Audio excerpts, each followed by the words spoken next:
Everyone in Mupola village feared the woman who lived near the old mango tree. Her hair was wild, her clothes were torn, and her eyes looked far away, as if she saw things no one else could. Children ran when she appeared, shouting, "The mad woman is coming." Adults kept their distance and whispered stories about her. But I was not like the others. Something about her made me stop and watch.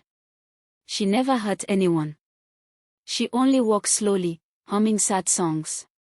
I wondered why she lived alone and why her face looked like it carried a heavy story no one cared to hear.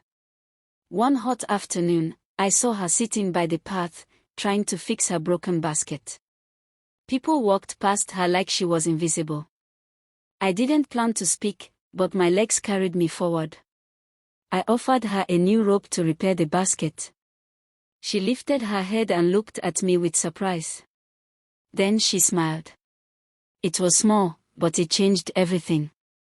Her face softened, and for the first time, she looked human, not like the monster the village imagined. That smile stayed in my mind all night, making me wonder what else everyone was wrong about. I started visiting her secretly after school. She never asked why I came. She only talked about the moon, the trees, and the wind, like they were her friends. Her voice was soft, almost broken, but full of truth. I listened because her words felt cleaner than the lies people told about her. One evening, she told me she once had a family, a home, and dreams. But life took them from her one by one.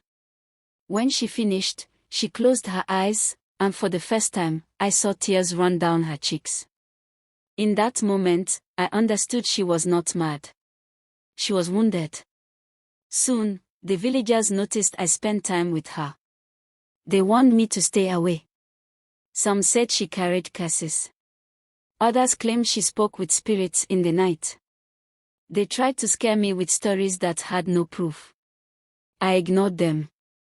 Their fear came from ignorance, not truth. The woman had shown me more kindness than half the people in the village. She was broken, yes, but she was still human, still deserving of care, not judgment. One morning, the villagers found her sleeping near the market. Some men shouted at her to leave. When she refused, they threw stones at her. I ran to shield her, yelling for them to stop. My voice shook, but I didn't move. The men walked away, annoyed, but the damage was done. She sat on the ground, shaking. I helped her stand and took her back to her spot under the mango tree. That day, I decided I would never let anyone hurt her again. I began bringing her food, water, and clean clothes. She showed me a hidden place behind the bushes, a small garden she tended in silence. There were wildflowers, yellow and blue, growing in uneven rows. It was simple, but beautiful. She said she came there when her heart felt too heavy. The garden was her escape from the world's cruelty. Sitting with her there made me understand that love isn't always loud or romantic.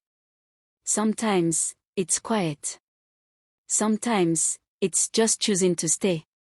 One morning, I went to the mango tree, but she was gone. Her basket lay on the ground, and her flowers looked untouched. A cold fear settled in my chest. I searched the market, the riverbank, and the hills, but found nothing. The villagers shrugged when I asked. To them, she was just a mad woman who finally wandered too far. But I knew something was wrong. She had never left without telling me.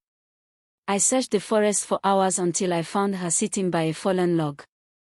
She looked weaker than before, her breath slow. When she saw me, she smiled gently and said, "You found me." Her voice was soft and tired. She told me her body was failing. She had been sick for a long time but hid it because she didn't want to worry me. I sat beside her, holding her hand. The forest was quiet, like it was listening. She told me not to cry. She said meeting me brought back pieces of her heart she thought were lost forever. She thanked me for seeing her as a person when no one else did. "Love is not madness," she whispered. "It is courage." Those were her last words.